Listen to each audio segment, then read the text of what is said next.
Hello, holiday heroes, and welcome back to World Traveler Wednesday.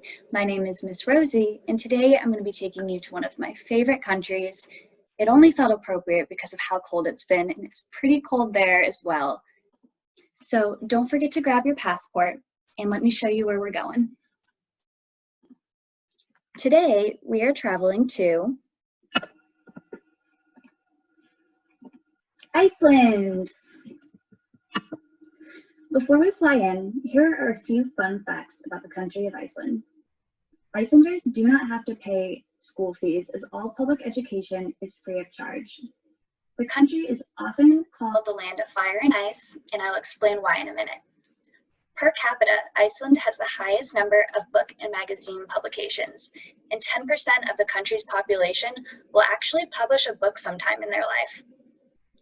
There are no forests in Iceland. Iceland was formed by some pretty harsh phenomena, volcanoes and glaciers, hence fire and ice. But contrary to popular belief, trees do grow in Iceland. However, when the Vikings arrived, they forested it, cutting down almost all the native trees in the country. The three colors of Iceland's flag represent elements that make up the island. Red represents the island's volcanic fires, white is for the snow and ice fields, and blue is for the ocean. Did you know that the world's first democratically elected female president was an Icelander? And before we get into what her name was, let me just quickly tell you that the Icelandic language is very hard. When I was there a few years ago for a trip, they told me that it is one of the hardest languages to learn. And you'll probably be able to pick that up when I show you how to say all of these certain words and names. Her name was Vigdis. And I know that sounds funny, but it is a lot better than me trying to sound it out. And she was president of Iceland from 1980 until 1996. Iceland is a small island nation that is Europe's westernmost country, located northwest of the United Kingdom between the Greenland Sea and the North Atlantic Ocean. Iceland is the second largest island in Europe, just after Great Britain. In size, Iceland is slightly bigger than Hungary or South Korea and about the size of the state of Kentucky. The capital of Iceland is Reykjavik, which means Smoky Bay. Most people in Iceland live in Reykjavik, with about 130,000 residents in the city and 216,000 people living in the capital's region. Did you know that 11% of the country is covered in glacial ice? Iceland is located atop the divergent boundary called the Mid-Atlantic Ridge. The ridge runs through the center of the island, and tectonic activity occurs because two plates, the North American plate and the Eurasian plate, are pulling away from each other. As a volcanic island, Iceland experiences severe volcanic activity. Probably the most recent eruption occurred in April 2010 when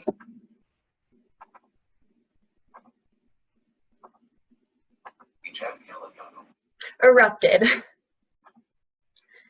and caused ash to spew into the air, the thickness and drift of which affected airports and grounded flights in most of Northern Europe. There are approximately 130 volcanoes in Iceland, active and inactive. About 30 active volcano systems can be found under the island in all parts of the country other than the West Fjords. 1/10 of the total land area is covered by cooled lava beds and glaciers. Fun fact, because Iceland is volcanic, almost all of their electricity and heating comes from hydroelectric power and geothermal water reserves. It is Iceland's unique position on the Mid-Atlantic Ridge that is the reason for so much volcanic activity, as well as its stunning landscape from its mountains and valleys to its hot springs, waterfalls, and glacial formations. The land is plateau, with mountain peaks and ice fields, with a coastline marked by fjords, which are deep inlets carved by glaciers. The highlands. Iceland's highlands stretch across the center of the country, covering over 15,444 square miles. Sitting above the mid-Atlantic rift, the area is continually being destroyed and reformed by volcanic activity. A constantly changing environment created by Mother Nature. Today, many zones are uninhabited volcanic desert, huge parts of the country that rarely see visitors. But hidden amongst the highlands are colorful mountains, deep canyons, steaming volcanoes, hot natural pools, and bubbling mud pots. The climate of Iceland's coast is subarctic. The climate varies between different parts of the island, and generally speaking, the south coast is warmer, wetter, and windier than the north. The central highlands are the coldest part of the country, and in general, the highlands of Iceland are too cold for people to live there. Snowfall in winter is more common in the north than the south. In the springtime, the weather is crisp, there are normal daylight hours, and cheaper flights and accommodations compared to summer. In the summertime, there's this natural phenomenon called the midnight sun, which occurs in the summer months in places north of the Arctic Circle or south of the Antarctic Circle, when the sun remains visible at the local midnight. In the summertime, the cool air still lingers in Iceland, and it is also the height of tourist season. In the autumn, there are overcast skies, wet weather, and crowds start to depart. In the winter, there are short daylight hours, approximately 4 to 5 hours, so that's not something I knew about when I went there with my sister, and it started getting dark at like 1, sometimes noon during the day, a little earlier. It's very weird feeling because you feel like you should be going to sleep. During the winter, there's also a lot of wind and snow, and the temperature is moderated by mild Gulf Stream air.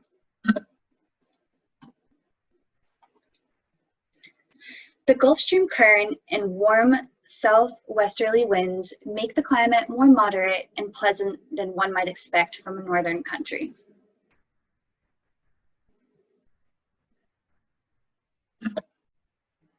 Iceland is known for explosive geysers, geothermal spas, and glacier-fed waterfalls like the Gullfoss, which is translated to Golden Falls. Iceland is known for explosive geysers, there in the left, geothermal spas, like the Blue Lagoon in the middle, and glacier-fed waterfalls like Gullfoss to the right, which translates to Golden Falls.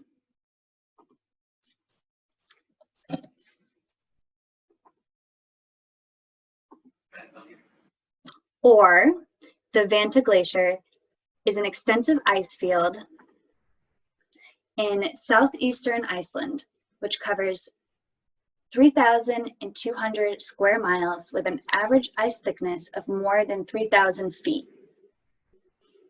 The Vanta Glacier is Iceland's largest glacier and covers 8% of the country. The Vanta Glacier National Park is the largest national park in Iceland. This national park covers almost 14% of the island. The Arctic fox was the only native land mammal when humans first arrived.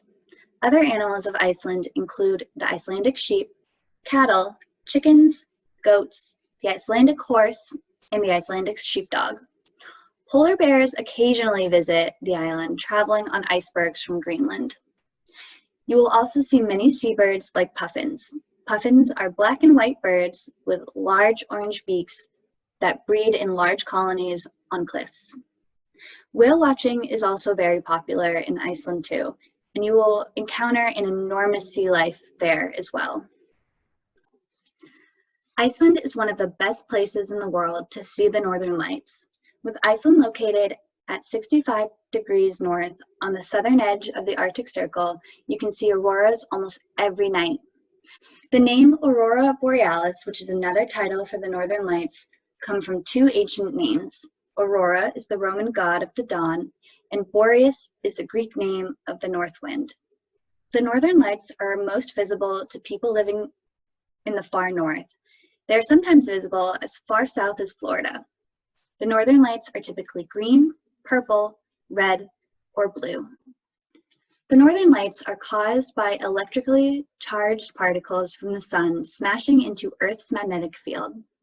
This solar wind is funneled down to the magnetic poles of the northern and southern hemispheres, creating a horseshoe shape of excited green, red, and blue particles that swivel and shapeshift all over the Arctic Circle, and they happen constantly.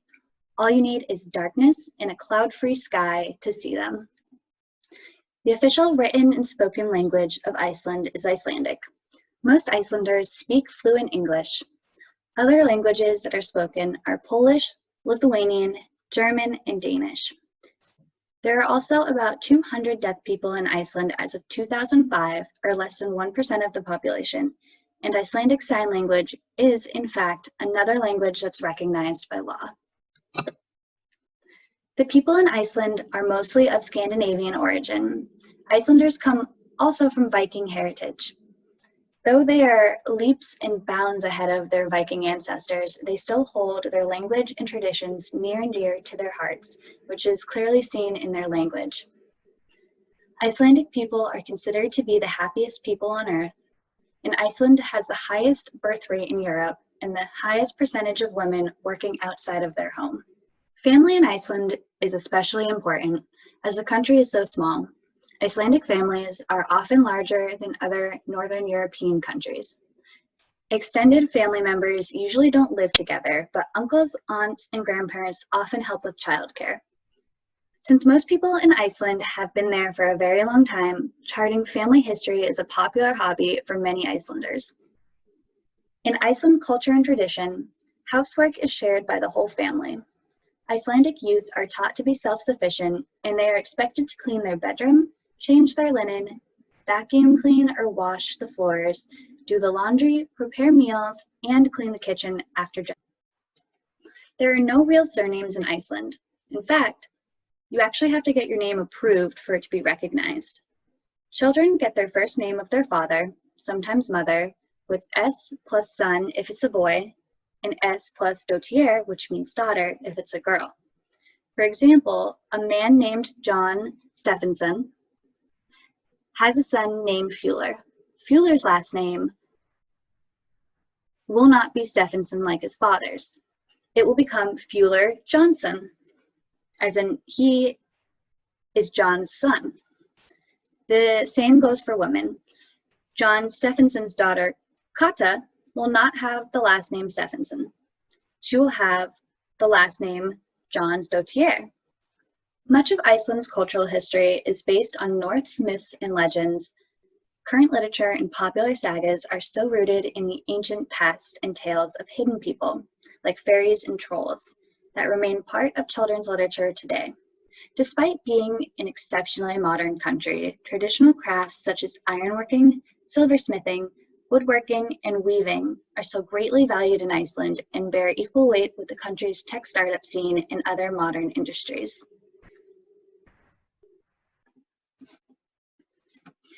A few fun Icelandic traditions that they still celebrate are something called Porablut, which translates to Thorablut, which is the Pori or Thori feast. During the Old Norse month of Pori, or in English Thori, which is in 2021, runs from January 22nd to February 20th. Icelanders toast to the old gods with a midwinter feast known as Porablut. Iceland is also known for having some traditional, interesting food choices. And a good example of this is what they eat during this fest. Their favorites are smoked lamb, dried fish, dark sweet rye bread, and for those who have more of an acquired taste, fermented Greenland shark, sheep's head cheese made from a sheep's head, whale blubber, blood pudding, and liver sausage.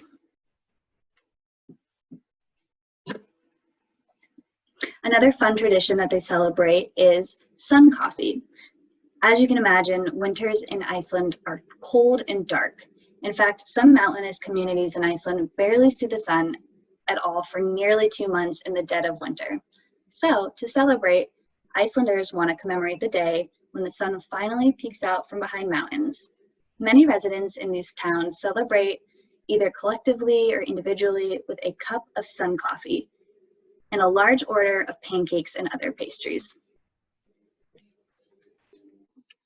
Another celebration is Cream Bun Day. The beginning of Christian Lent brings with it a very special celebration known as Bun Day. It is the first of a 3-day holiday filled with overindulgences and rich food. Bun Day, which originated in either Denmark or Norway, has been celebrated in Iceland since the 19th century. Traditionally, children get to spank their parents out of bed, yelling, "Bolla," or bun. And for each swat, they get to eat a rich, cream-filled bun.